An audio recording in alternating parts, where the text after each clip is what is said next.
Vítimas de quem parece ter se esquecido, que também já teve infância. O número de crimes relacionados ao Estatuto da Criança e do Adolescente cresceu 19% em Minas Gerais, de acordo com a Secretaria de Estado de Justiça e Segurança Pública. De janeiro a agosto de 2022, foram 404 registros e, em igual período deste ano, 482. Em Uberlândia, houve uma pequena queda, também levando em consideração os primeiros 8 meses do ano. No ano passado, foram 61 e, neste ano, 57. Em 2022 inteiro, foram 83 crimes contra crianças e adolescentes de até 17 anos. Muitas denúncias chegam primeiro ao Conselho Tutelar. Nós, Uberlândia, nós temos 3 conselhos, o primeiro, o segundo e o terceiro.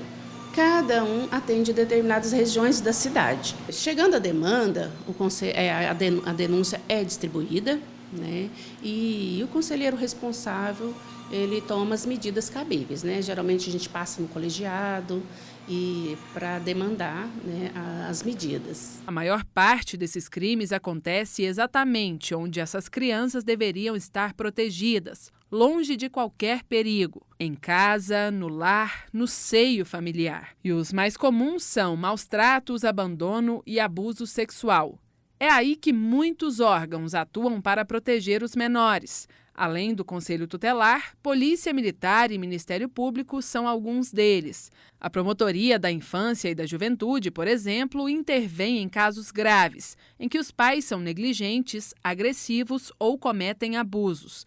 O trabalho do promotor, nesses casos, é pedir para a Justiça a retirada da criança do ambiente de risco. A violência psicológica, ou seja, toda e qualquer situação que traga sofrimento para uma criança ou adolescente, a exemplo do abandono e tantas, a rejeição, a indiferença, tudo isso é classificado como tipos de violência psicológica contra a criança e adolescente e que, se praticada esta violência no âmbito da família, poderá vir a desafiar ou exigir do juiz, do Poder Judiciário, a aplicação de medida protetiva de urgência da chamada a Lei Henri Borel, que é a lei de 2022, que, a exemplo da Lei Maria da Penha, esta nova lei de 2022, ela veio para estabelecer medidas protetivas de urgência em favor da criança ou do adolescente vítima de violência doméstica ou familiar.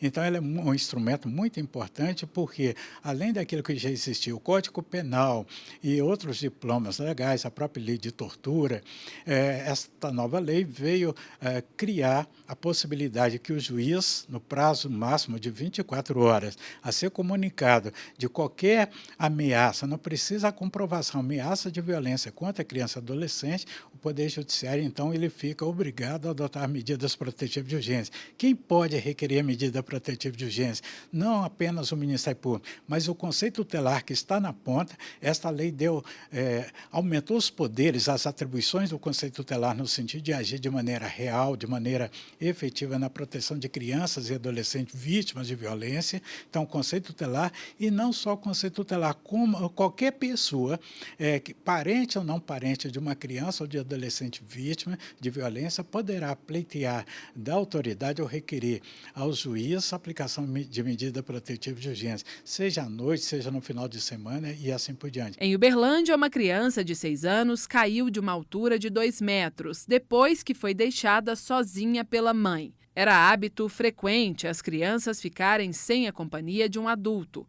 Este áudio foi enviado dias antes do acidente. Portaria, foi você que acabou de ligar no celular da porque alguém acabou de ligar no celular da portaria.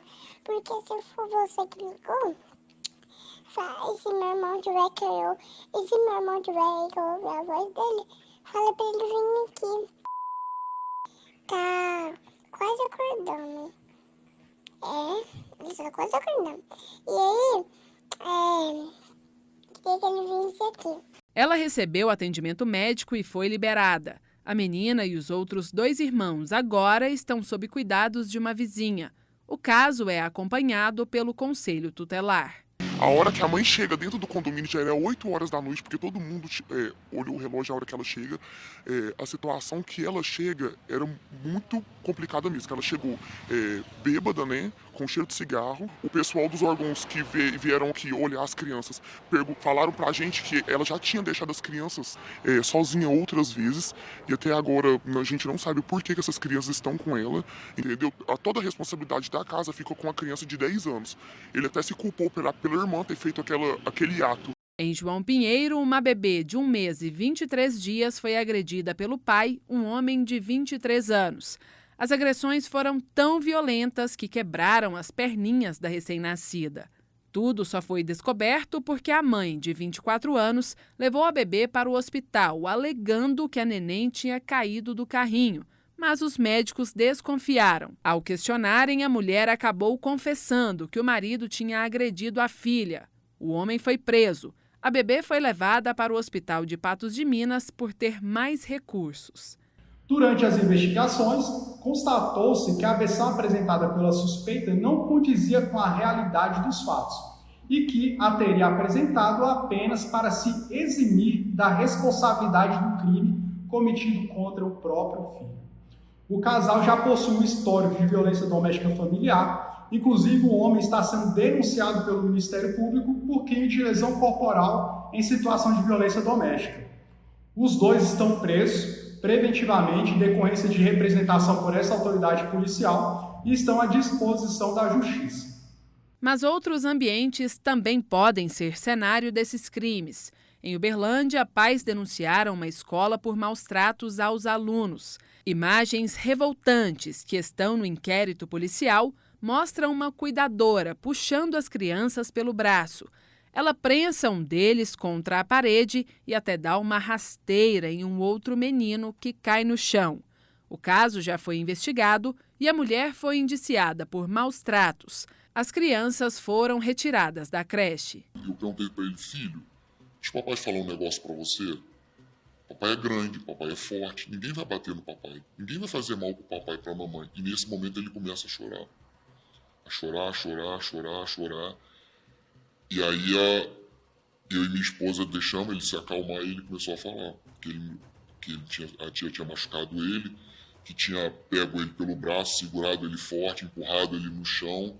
E a mesma versão que meu filho contou foi a mesma versão que a outra criança agredida contou. E a partir disso daí a gente falou assim, realmente aconteceu alguma coisa. E num dado momento dessa conversa, meu filho fala que não estava falando porque a tia falou que ele ia me matar, ia matar minha esposa se contasse alguma coisa. E aí eu fui, conversei com meu filho, né, sentei com ele para conversar. E aí ele me reforçou tudo que ele havia me dito, né, que a tia tá com o sapato nele. Aí eu me recordei que um dia ele chegou com as costas todas arranhadas. Eu me recordei que um dia ele chorou demais porque não queria ir pra escola e eu forcei ele aí achando que era birra, achando que ele tava com manha. E na verdade não era nada disso. Na verdade ele já estava num ambiente violento. Ele já tinha passado por uma situação de violência e permaneceu em outro ambiente. E por conta disso que ele estava com essa dificuldade de permanecer na escola. E ele me confirmou tudo. E falou e ainda disse assim: mamãe, mas eu não posso falar porque a tia disse que vai me bater. Você não fala para ela que eu falei não. O Estatuto da Criança e do Adolescente estabelece uma série de direitos que devem ser assegurados pelos pais ou responsáveis pelos menores. Quando isso não acontece, os adultos podem ser punidos criminalmente ou ainda na esfera civil, até mesmo com a perda do poder familiar sobre a criança. Quando isso acontece, ou ela pode ficar sob a responsabilidade de alguém próximo da família que queira assumir esse papel, ou ainda ela pode ser colocada na fila de adoção.